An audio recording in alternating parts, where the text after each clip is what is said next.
Thank you, Mr. Speaker. Thank you very much, Mr. Chairman. I appreciate the opportunity to speak on this very important bill. Mr. Speaker, Maine is vacation land. We have a population of Maine of only 1.3 million people, but every year we have about 40 million visitors to our great state.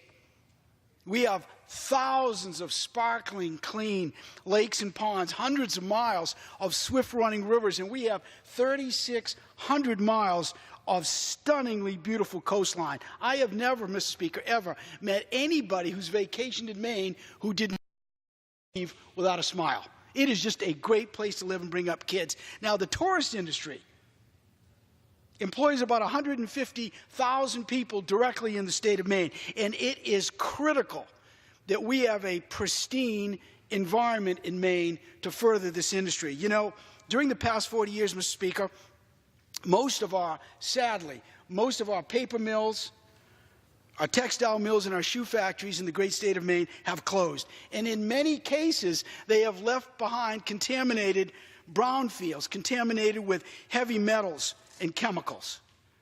Now, those of us who have been blessed with children know how critically important their health is.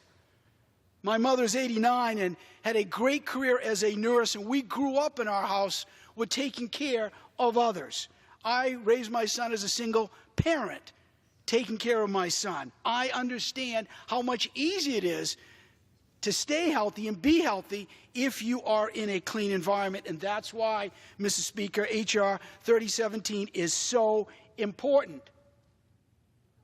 It makes sure that we provide funding to clean up polluted, contaminated brownfield industrial sites. Now, since 1994, Mr. Speaker, hundreds of brownfields across this great country have been cleaned up. And when they are cleaned up, they are often repurposed into athletic fields, in schools and hospitals. And this, at the same time, strengthens our local communities because they're put back, in many cases, back on the property tax rolls if they're a private sector development.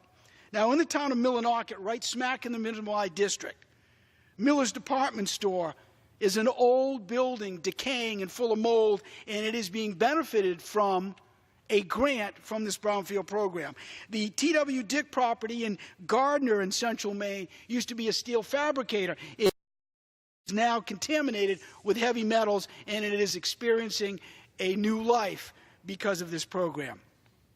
Mr. Chairman, cleaning up our environment to help our kids stay safe and healthy should not be ever a partisan issue. This is as bipartisan as you could possibly find. And that's why, Mr. Speaker, I'm encouraging Republicans and Democrats alike to vote yes on H.R. 1317. Let's do something Maine common sense, provide the funding to clean up these brownfield sites and repurpose this land for the betterment of our families. Thank you, Mr. Speaker. Thank you, Mr.